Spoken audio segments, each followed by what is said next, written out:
വിദേശകാര്യമന്ത്രി എസ് ജയശങ്കറിന്റെ 3 ദിവസത്തെ അമേരിക്കൻ സന്ദർശനം ഇന്ന് ആരംഭിക്കും.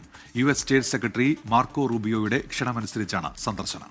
ക്വാഡ് വിദേശകാര്യമന്ത്രിമാരുടെ യോഗത്തിൽ മന്ത്രി എസ് ജയശങ്കർ പങ്കെടുക്കും. വിവരങ്ങളുമായി ബൽറാം നെടുങ്ങാടി ചേരുകയാണ് ഡൽഹിയിൽ നിന്ന്. Balram, good morning again. വിദേശകാര്യമന്ത്രി എസ് ജയശങ്കർ ഇന്ന് അമേരിക്കയിലെത്തുകയാണ്. ജൂലൈ 2 വരെ അദ്ദേഹം അവിടെ കാണും. UN-ൽ ഭീകരവാദത്തിനെതിരായ ഒരു എക്സിബിഷൻ അദ്ദേഹം ഉദ്ഘാടനം ചെയ്യും. പിന്നീട് ഇൻഡോ പസഫിക് മേഖലയിലുള്ള സഹകരണം തുടങ്ങിയ കാര്യങ്ങളൊക്കെ ചർച്ചയാകുമല്ലോ ഈ സന്ദർശനത്തിൽ. Very good morning Christina, Unmesh.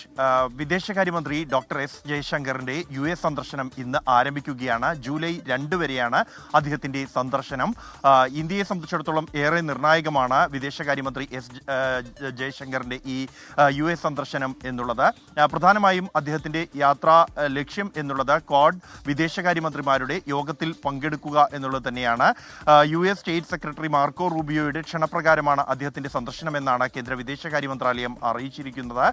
കഴിഞ്ഞ ജനുവരി 21 വാഷിംഗ്ടണിൽ ചേർന്ന യോഗത്തിൽ നിശ്ചയിച്ച കാര്യങ്ങൾ അനുസരിച്ചാണ് ഇപ്പോൾ ക്വാഡ് വിദേശകാര്യമന്ത്രിമാരുടെ യോഗം ചേരുന്നത്. അജണ്ട നേരത്തെ തന്നെ നിശ്ചയിച്ചിട്ടുണ്ട് എങ്കിൽ പോലും ഈ സമീപകാല വിഷയങ്ങൾ, സംഘർഷങ്ങൾ, ഇസ്രായേൽ ഇറാൻ സംഘർഷങ്ങൾ അടക്കമുള്ള സാഹചര്യങ്ങൾ ഈ യോഗത്തിൽ വിലയിരുത്തൽ ഉണ്ടാകും. ഒപ്പം തന്നെ ആണ് ഭീകരവാദത്തിനെതിരായ അദ്ദേഹത്തിന്റെ നിലപാടുകൾ അല്ലെങ്കിൽ ഇന്ത്യയുടെ നിലപാടുകൾ സംബന്ധിച്ചും സംസാരിക്കും ഈ സന്ദർശനത്തിനിടെ എന്നാണ് വിദേശകാര്യ മന്ത്രാലയ വൃത്തങ്ങളിൽ നിന്ന് നമുക്ക് മനസ്സിലാക്കാൻ കഴിയുന്നത്.